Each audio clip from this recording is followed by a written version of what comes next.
नमस्कार। दिव्य ज्योतिष परामर्श केंद्र में आप सभी लोगों का स्वागत।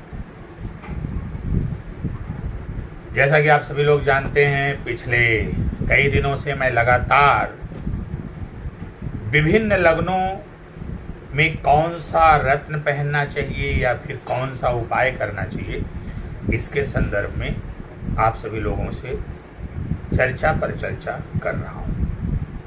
इस कड़ी में अभी तक हमने मेष लग्न की बात किया, वृषभ लग्न की बात किया, मिथुन लग्न की बात किया, कर्क लग्न की बात किया और सिंह लग्न की बात किया। आज हम आप सभी लोगों के बीच कन्या लग्न के बारे में बात करने के लिए आए हुए हैं। आज हम बात करेंगे कि यदि आपकी लग्न कन्या है तो आपको कौन सा रत्न धारण करना चाहिए या फिर कौन से उपाय करने चाहिए। तो मैंने मेष, वृषभ, मिथुन, कर्क और सिंह लग्न के लिए वीडियो बना दिया है। आप हमारे चैनल पर अंदर जा कर के अगर अभी तक वीडियो को नहीं सुने हैं तो वीडियो को सुन लीजिए। आपका ज्ञानवर्धन होगा और साथ ही साथ आपको ज़बरदस्त फायदा भी होगा। और निश्चित रूप से जो उसमें रास्ते बताए गए हैं, उपाय बताए गए हैं, जो तरीके बताए गए हैं उस पर आप चलेंगे तो निस्संदेह आपका जीवन सुख, समृद्धि, खुशहाली एवं सफलता के मार्ग पर अग्रसर हो। मित्रों, इससे पहले कि हम कन्या लग्न की चर्चा को आगे बढ़ाएं, हमारा आपसे एक छोटा सा निवेदन है कि हमारा YouTube चैनल है दिव्य ज्योतिष परामर्श केंद्र। आप सभी लोग हमारे इस चैनल को अधिक से अधिक सब्सक्राइब करें, बेल आइकॉन का बटन भी दबाएं और अपने मित्रों से भी सब्सक्राइब करवाएं, ताकि ये जो लाभप्रद बातें हम आपको बता रहे हैं ज्योतिष के संदर्भ में, इससे ज़्यादा से ज़्यादा लोग लाभान्वित हो सकें और इसका फायदा उठा सकें। एक बात मैं यहाँ पर कहना बहुत ज़रूरी समझता हूँ कि मेरे बताए हुए रास्ते जो मैं विभिन्न लग्नों के संदर्भ में चर्चा आप सभी लोग के समक्ष कर रहा हूँ, अभी मैं बड़ी सूक्ष्म चर्चा कर रहा हूँ, एक छोटे से पहलू की चर्चा कर रहा हूँ। आने वाले दिनों में बड़े लेवल पर चर्चा करेंगे। अभी केवल हम इस पर चर्चा कर रहे हैं कि अगर आपकी लग्न फला है तो फिर आपको कौन सा रत्न धारण कर लेना चाहिए या फिर कौन सा उपाय कर लेना चाहिए। तो इस क्रम में हमने सिंह लग्न तक की बात कर लिया है। आज हम कन्या लग्न की बात करने के लिए आप सभी लोगों के समक्ष उपस्थित हुए। इसके बाद फिर हम विस्तृत विवेचना करेंगे और बहुत सारी बातें आपको ऐसी भी बताएंगे कि जिसको सुनने के बाद ये पूरी गारंटी है मेरी और आपसे पूरा वादा भी है कि आपका जीवन बदलने में देर नहीं लगेगी।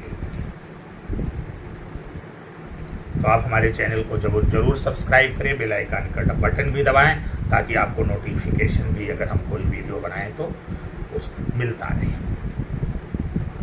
तो मित्रों, जैसा कि हमने कहा कि हम इस समय विभिन्न लग्नों की चर्चा कर रहे हैं कि विभिन्न लग्नों में कौन सा रत्न पहनना है या फिर हमें किस प्रकार के उपाय करने हैं। इस कड़ी के अंतर्गत आज हमारी आपके बीच जो चर्चा होगी वो कन्या लग्न को लेकर के होगी कि कन्या लग्न के लोगों को कौन सा रत्न धारण करना ज़्यादा उपयुक्त होगा या फिर उन्हें किस प्रकार के उपाय करने चाहिए। इससे पहले कि मैं इस विषय पर आपसे चर्चा करूं, आइए थोड़े से कन्या राशि के बारे में जानते हैं। राशियों के क्रम में 6वें नंबर पर कन्या राशि आती है। ये पृथ्वी तत्व की राशि है। इसके स्वामी बुध हैं। तो इस प्रकार इस लग्न के जो व्यक्ति होते हैं, थोड़ा उनके बारे में भी जान लेते हैं कि उनका स्वभाव कैसा होता है, उनका व्यक्तित्व कैसा होता है। तो जैसा कि हमने आपसे कहा कि राशियों के क्रम में 6वें नंबर पर कन्या राशि आती है। ये पृथ्वी तत्व की राशि है। इसके स्वामी बुध देव हैं। ऐसे में कन्या लग्न के जो व्यक्ति होते हैं उनके स्वभाव में स्थिरता पाई जाती है। थोड़े स्थिर स्वभाव के होते हैं, लेकिन बहुत ही चतुर, बहुत ही बुद्धिमान होते हैं। मैनेजमेंट के काम में माहिर होते हैं। इनके कम्युनिकेशन का जो सिस्टम होता है वो बहुत अच्छा होता है।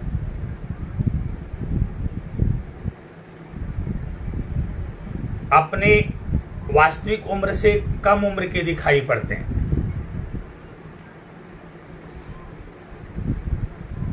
इनके स्वभाव में थोड़ा सा लड़कपन भी पाया जाता है।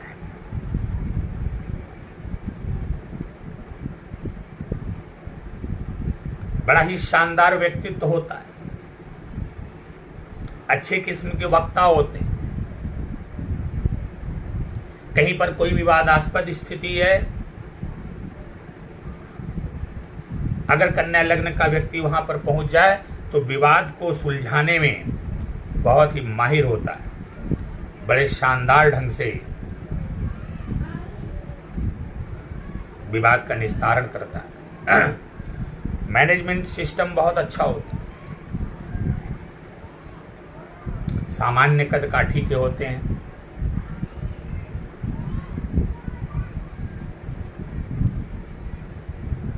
स्त्रियोचित स्वभाव होता है।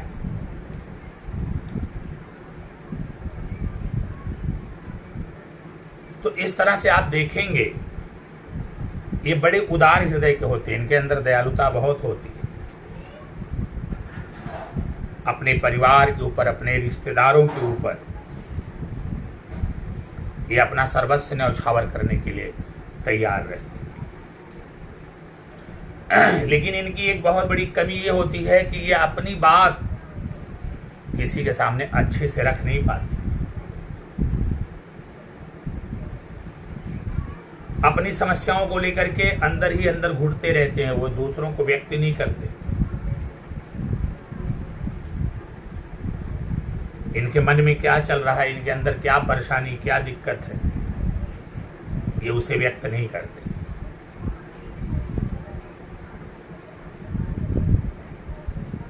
लेकिन इनका मैनेजमेंट और इनका कम्युनिकेशन, ये जो सिस्टम हो, ये बहुत ही उच्च कोटि को होता है। अच्छे प्रकार के वक्ता होते हैं, अच्छे ज्योतिषी भी होते हैं। कुल मिला जुला के संक्षेप में कहें तो कन्या लग्न के जो व्यक्ति होते हैं उनके अंदर किसी भी विवाद को सुलझाने की बड़ी जबरदस्त क्षमता पाई जाती है। तो ये तो बात हमने किया कि कन्या लग्न की राशि किस तत्व की राशि है और ऐसे लोगों का व्यक्तित्व कैसा होता है। फिर कभी डिटेल में चर्चा होगी। मैंने थोड़ा सा संक्षिप्त किया है क्योंकि कन्या लग्न वालों पर चर्चा करने के लिए बहुत कुछ है। हम कन्या लग्न के ऊपर ही एक वीडियो आप बनाएंगे और आपको कन्या लग्न के बारे में बहुत सारी बातें बताएंगे। क्योंकि हमें बात करनी है कि कन्या लग्न में कौन सा रत्न हमें धारण करना चाहिए। तो जैसा कि मैंने बार बार आपसे कहा है और बताया भी है कि जब हम कुंडली बनाते हैं तो उसमें 12 घरों का निर्माण करते, 12 खाने बनाते हैं। तो उन 12 खानों में जो पहला खाना होता है, पहला घर होता है, पहला भाव होता है, उसमें जो नंबर लिखा होता है उस नंबर की राशि के आधार पर ही लग्न का निर्धारण होता है। तो मैं बता दूं कि जब कन्या लग्न की कुंडली तैयार की जाती है तो जो प्रथम भाव होता है उसमें 6 नंबर की राशि होती है। 6 नंबर की राशि कन्या राशि होती है, इसलिए अगर आपकी कुंडली बनाई गई है और उसके प्रथम भाव में 6 नंबर लिखा हुआ है तो इसका मतलब वो कन्या राशि है, अर्थात आप कन्या लग्न के हैं। तो मैंने कहा आपसे कि कन्या राशि के स्वामी बुध हैं, तो आपके लग्नेश बुध हो गए। जब मैं बात रत्नों की करता हूं कि रत्न किन ग्रहों के रत्न हमको धारण करने हैं, तो उसमें चर्चा होती है लग्नेश की, पंचमेश की और फिर नवमेश अर्थात भाग्येश की।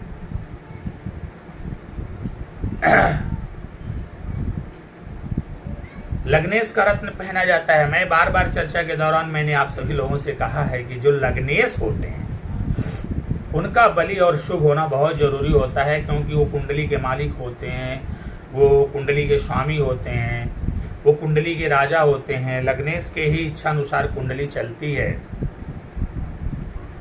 तो ऐसी स्थिति में लग्नेश का शुभ और बलि होना बहुत जरूरी है। कर्म स्थान में इनकी मिथुन राशि होती है, इसलिए कर्मेश भी हो जा रहे हैं। तो कन्या लग्न में बुध जो है एक तरफ कर्मेश है और दूसरी तरफ लग्नेश है, तो प्रबल राजयोग कारक बनते। कर्म भाव का स्वामी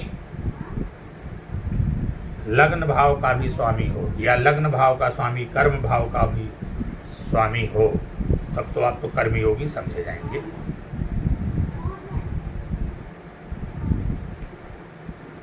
आप बहुत बड़े कर्मयोगी, ये मान करके चलिए।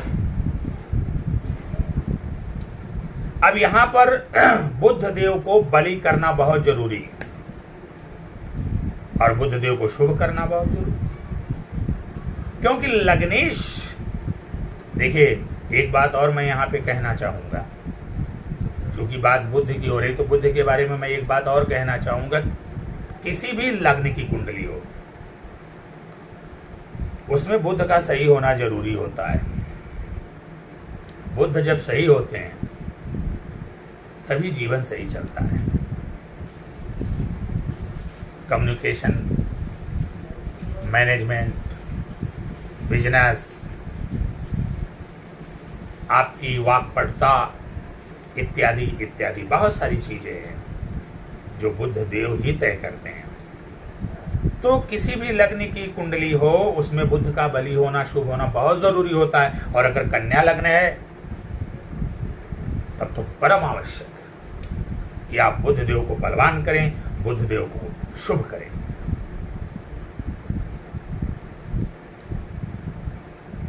अब आपको ये देखना है कि कन्या लग्न की कुंडली है और बुध देव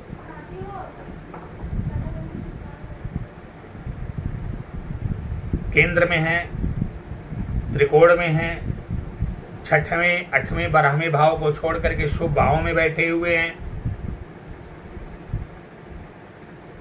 तो कन्या लग्न वालों के लिए पन्ना रत्न एक चमत्कारिक रत्न सिद्ध होगा।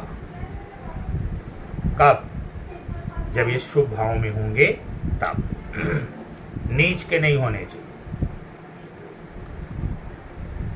शुभ भाव में विराजमान, बलाबल में कमी है, अस्त हैं, मृत हैं, और आप कन्या लग्न के हैं और आज तक आपने पन्ना धारण नहीं किया है, तो अपने जीवन की बहुत बड़ी भूल आप कर रहे हो। आपका जीवन कभी भी सुख, समृद्धि और खुशहाली, सफलता के मार्ग पर अग्रसर नहीं होने वाला, इसलिए कि आपने अपने लग्न को ही खराब करके रखा हुआ है, अपने लग्नेश को ही कमजोर करके रखा हुआ है। यदि लग्नेश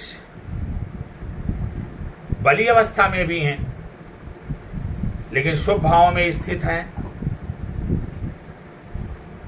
तो ये मान करके चलिए कि उनका रत्न तब भी आप धारण करिए, और कमजोर हैं तब तो धारण करना बहुत ही अनिवार्य होता है।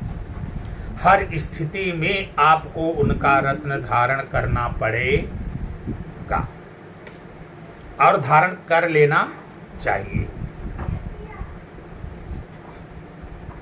और यदि अशुभ भाव में बैठे हुए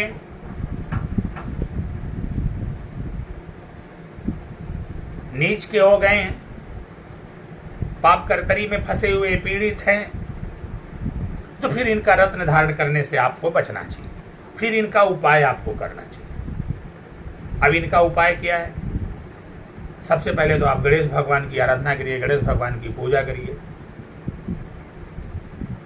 गणेश जी को दुर्वा चढ़ाइए, गाय को हरा चारा दीजिए, किन्नरों का सम्मान करिए, बहन बेटी बुआ का सम्मान करिए, उन्हें कुछ न कुछ उपहार गिफ्ट प्रदान करिए। ओम बुम बुद्धाय नमः एक माला प्रतिदिन जाप करिए। देवी दुर्गा की आराधना करिए।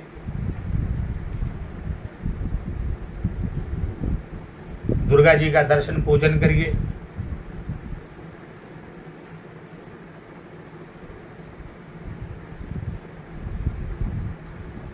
विष्णु जी की भी आराधना आप कर सकते हैं। 7 बुधवार कम से कम प्रत्येक वर्ष 7 बुधवार गाय को गोल हरी मूंग भिगोकर 7 बुधवार खिलाइए। इस प्रकार से जब बुध देव का आप जप और दान करेंगे तो ये तय मान करके चलिए कि यदि बुध देव बुरे भाव में बैठे हुए हैं, पाप कर्तरी में फंसे हुए हैं, पाप पीड़ित हैं, नीच के हो गए हैं और आपने उनका जप दान उपाय कर लिया, आपने अपने बुद्ध को शुभ कर लिया, तो ये मान करके चलिए कि आपके जीवन को सुखी संपन्न एवं खुशहाल होने से कोई नहीं रोक सकता। तो प्रिय मित्रों, एक बार फिर से ये समझते हुए कि यदि हम कन्या लग्न के हैं तो हमारे लग्नेश का शुभ और बलि होना नितांत आवश्यक है।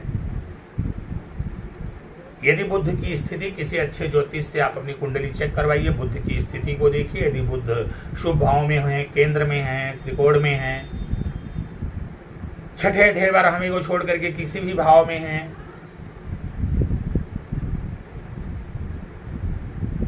तो आप इनके रत्न पन्ना को आंख मूंद करके धारण कर लीजिए। और यदि बुरे भाव में है, पाप कर्तरी में फंसे हुए हैं, पाप पीड़ित हैं और नीच के हो गए हैं, तो ऐसी स्थिति में इनके रत्न को धारण करने से बचें और फिर इनका जप और दान करें, उपाय करें, जैसा कि हमने आपको बताया है। यदि आपने मेरे बताए हुए इन रास्तों को अपनाया, शुभ होने पर रत्न धारण किया, अब अशुभ स्थिति में आपने उपाय किया, तो ये तय मान करके चलिए कि आपके जीवन में चल रही आने वाली सभी समस्याएं, परेशानियां, बाधाएं, रोग, रिपु, ऋण, सब कुछ आपका नष्ट होगा। आपका जीवन सुख, समृद्धि, खुशहाली एवं सफलता के मार्ग पर अग्रसर होगा। नौकरी नहीं लग पा रही, नौकरी में प्रमोशन नहीं हो पा रहा है, आप व्यापार खोलना चाहते लेकिन व्यापार नहीं खोल पा रहे हैं, व्यापार में नुकसान हो रहा है, कर्ज का बोझ बढ़ता जा रहा है, आपको घबराहट होती है, आत्मविश्वास की कमी आपके अंदर है, वैवाहिक जीवन सुखी नहीं है, संतान को लेकर के समस्या उत्पन्न हो रही है, आपको न्यूरो प्रॉब्लम हो रही है, नसों में दिक्कतें आ रही हैं, तो एक बात बता दें कि अगर आपने अपने बुध देव को शुभ और बलि कर लिया, अपने लग्नेश को मजबूत कर लिया, तो ये सारी की सारी समस्याओं से आपको छुटकारा मिल जाएगा। ये अकाट्य सत्य है, ये टल नहीं सकता। जो उपाय मैं आपको बता रहा हूं, आपको अपने बुध देव को शुभ और बलि करना परम आवश्यक है। आपको जीवन में वह सब कुछ मिलेगा जो आपकी मनोकामना है। आशा करते हैं कि आप मेरी इन बातों से प्रेरित होकर के अपने लग्नेश को शुभ और बलि अवश्य करेंगे और अपने जीवन को सुख, समृद्धि, खुशहाली और सफलता के मार्ग पर लेकर जाएंगे। आइए बात करते हैं पंचमेश की। जैसा कि हमने प्रारंभ में ही कहा कि 3 भावों के रत्न पहने जाते हैं, 3 भावों के स्वामी के रत्न पहने जाते हैं। प्रथम भाव लग्न भाव के स्वामी का रत्न पहना जाता है, पंचम भाव उसके स्वामी का रत्न पहना जाता है, और नवम भाव भाग्य भाव के स्वामी का रत्न पहना जाता है। तो पंचम भाव में अगर हम देखते हैं कन्या लग्न वालों के, तो वहाँ 10 नंबर होता है, मकर राशि होती है, इसके स्वामी शनिदेव होते। तो शनि आपके पंचमेश हो गए। लेकिन अब इनकी एक दूसरी राशि और है, कुंभ राशि, और वो कुंभ राशि छठे रोग रिप ऋण वाले भाव में पड़ती है, संघर्ष वाले भाव में पड़ती है। छठवें भाव को बहुत अच्छा भाव नहीं माना जाता। तो अब ये जो पंचमेश शनि देव जी हैं, इनकी एक राशि तो पंचम में होकर के इनको पंचमेश बनाती है, वहीं दूसरी राशि छठवें घर में होकर के इनको खष्ठेश बनाती है। तो अब ये जो छठवें भाव का भी कुछ न कुछ फल देंगे। अब कन्या लग्न में अगर शनि की बात करें तो शनि मिला जुला फल देने वाले हो गए, काफी नाप तौल के आपको ये रिजल्ट देंगे। संघर्ष करवाएंगे, काम में विलंब करवाएंगे, काम में अड़चने भी आएंगी, कर्जे भी होंगे, मतलब छठवें भाव से संबंधित समस्याएं आएंगी। लेकिन चूंकि मैंने कहा कि जो योग कारक ग्रह होता है, खासतौर से पंचमेश हो, नवमेश हो या लग्नेश हो, इनके अंदर शुभता इतनी ज्यादा होती है कि अशुभ होने पर भी उतना अशुभ नहीं करते, अपना शुभ प्रभाव ही देते हैं।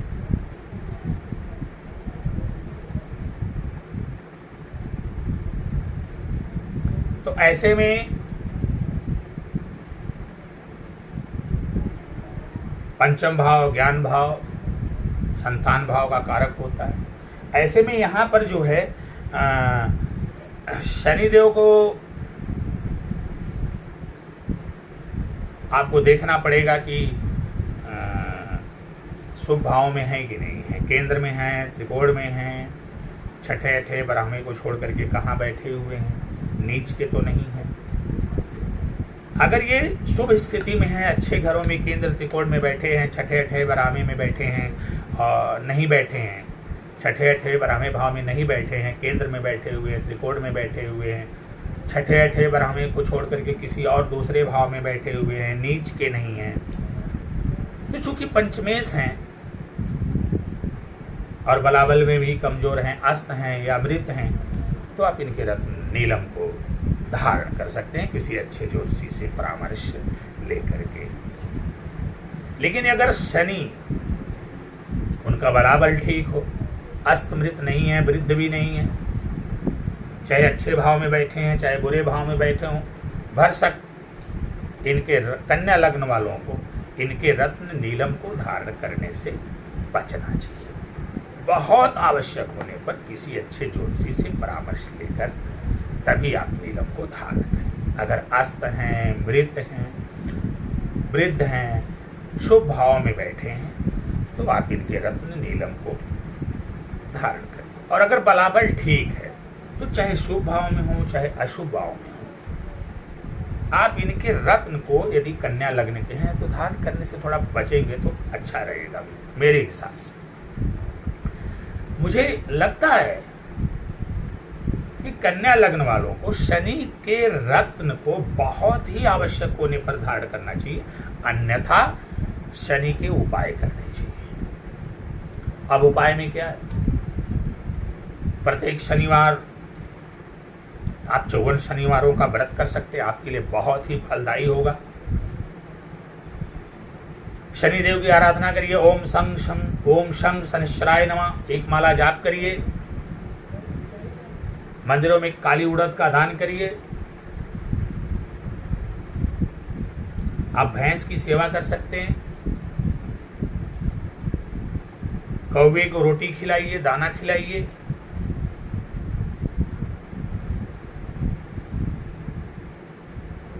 काली माता की आराधना करिए, ओम क्रीम कालिकाय नमः एक माला जाप करिए। कृष्ण भगवान के मंदिर जाइए, कृष्ण भगवान का दर्शन पूजन करिए। अपने अधीनस्थ कर्मचारियों, नौकरों, चाकरों, सेवकों का सम्मान करिए, उनका पारिश्रमिक उनको समय पर दीजिए, उनको कुछ न कुछ दान दीजिए।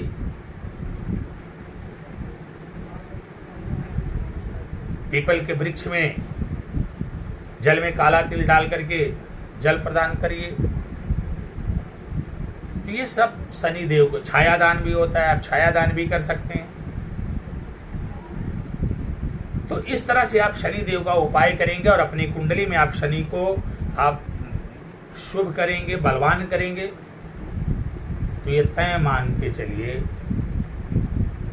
कि आपके जीवन में चल रही आने वाली सभी समस्याएं, परेशानियां, बाधाएं, रोग, रेप, ऋण सब नष्ट होंगे। आपको संतान का सुख प्राप्त होगा। यदि संतान होने में विलंब हो रही है तो आपको वो विलंब नहीं होगा, संतान प्राप्ति के योग बनेंगे। आपका वैवाहिक जीवन सुखमय होगा, आपके संतान अच्छे रास्ते पर चलेंगे, आपकी बुद्धि भ्रमित नहीं होगी, आपके जीवन में जो भी समस्या, परेशानी, बाधा चल रही सब खत्म होगी।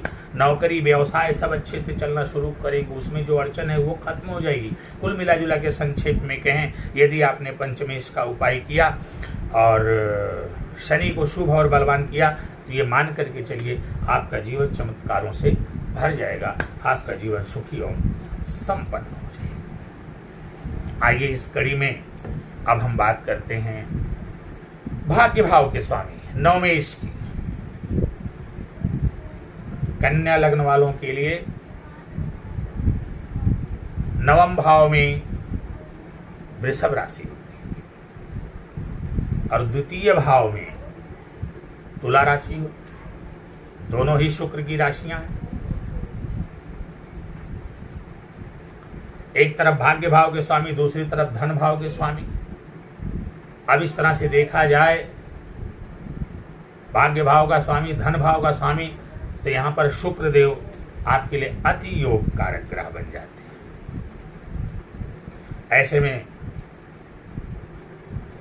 शुक्र की स्थिति को देख करके यदि शुभ स्थानों में बैठे हुए हैं, केंद्र में हैं, त्रिकोण में हैं, छठे अठे बरहवें में नहीं है,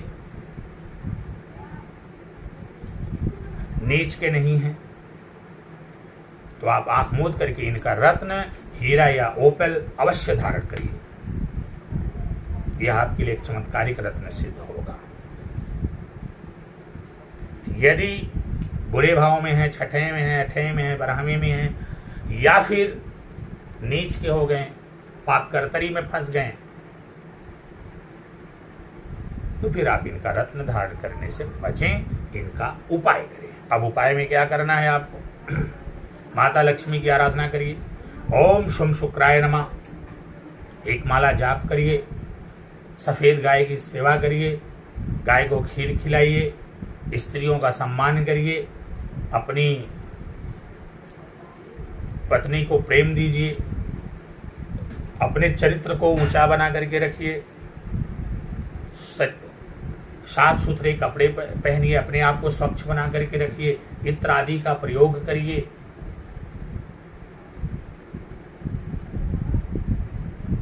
लक्ष्मी जी को खीर का भोग लगाइए, घी का दीपक जलाइए। ये सारे शुक्र देव के उपाय हैं। तो यदि शुक्र ग्रह शुभ भाव में स्थित है तो उनके रत्न ओपल या हीरा को आप आंख मूंद कर धारण करिए। यदि अशुभ भाव में हैं तो जैसा कि हमने आपको बताया, आप उपाय करिए और जैसे ही आप शुक्र को शुभ और बलवान करेंगे, ये बताएं आपको कि आपके लिए शुक्र कन्या लग्न वालों के लिए ईश्वर का एक वरदान है, समझ के मान के चलिए। आपका भाग्य तुरंत आपका सपोर्ट करना शुरू करेगा। धन भाव के स्वामी है, धन में वृद्धि होगी। ऐश्वर्य के कारक हैं, आपके ऐश्वर्य में वृद्धि होगी। वैभव के कारक हैं, आपके वैभव में वृद्धि होगी। लग्जरी के कारक हैं, घर में लग्जरी बढ़ेगी। पत्नी के कारक हैं, पत्नी को अगर कोई समस्या हो, समस्या छुटकारा मिलेगा, पत्नी का प्रेम प्राप्त होगा।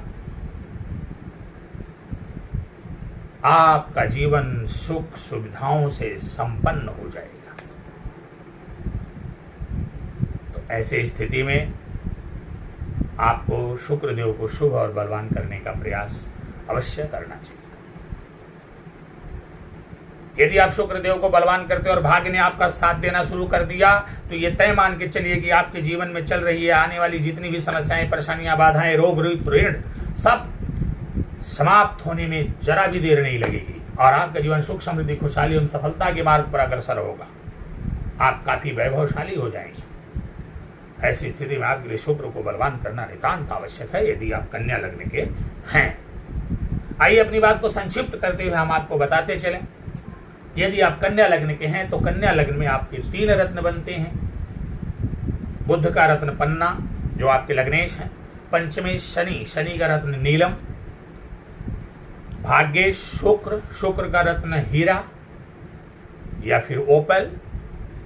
हमने कहा है कि कन्या लग्न वालों को थोड़ा शनि के रत्न को धारण करने से बचना चाहिए। यदि शनि ठीक ठाक हैं, अस्त वृद्ध नहीं है तो आप नीलम ना ही धारण करो, अच्छा है। लेकिन आपके लिए हीरा और पन्ना बहुत ही महत्वपूर्ण रत्न है। अगर हीरा की सामर्थ्य नहीं है तो आप उसके स्थान पर ओपल धारण कर सकते हैं।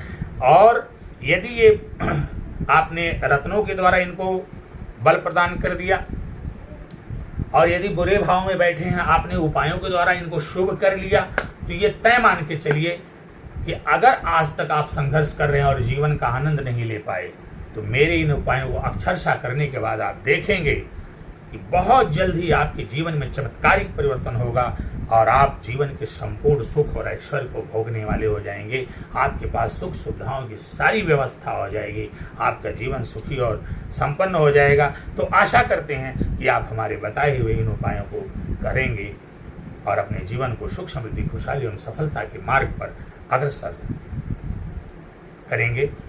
तो मित्रों, यदि ये मेरी बात आपको अच्छी लगी हो तो हमारा आपसे एक बार फिर निवेदन है कि हमारे इस YouTube चैनल दिव्य ज्योतिष परामर्श केंद्र, इस चैनल को जरूर सब्सक्राइब करें, अपने मित्रों से सब्सक्राइब करवाएं, बेल आइकॉन का बटन दबाएं ताकि इसी प्रकार के आपके लिए लाभप्रद वीडियो जो मैं भविष्य में बनाता रहूं उसके नोटिफिकेशन आपको मिलते रहें और आप अपने जीवन को सुख, समृद्धि और खुशहाली, सफलता के मार्ग पर अग्रसर करते रहें।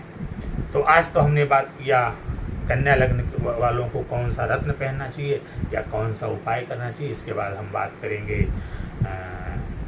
तुला लग्न के लिए कि तुला लग्न में कौन सा रत्न धारण करना है या फिर कौन सा उपाय करना है। आशा करते हैं कि आपको जो भी हमने सलाह दिया है, जो भी मशवरा दिया है, उस पर चल करके आप अपने जीवन को सुख, समृद्धि एवं खुशहाली और सफलता के मार्ग पर अग्रसर करेंगे। और मैं इस बात की पूरी गारंटी देता हूं कि अगर आपने किया, ये 100% सत्य है कि आपके जीवन को सुखी और संपन्न होने से कोई रोक नहीं सकता। आज के लिए बस इतना ही, फिर मिलेंगे। नमस्कार।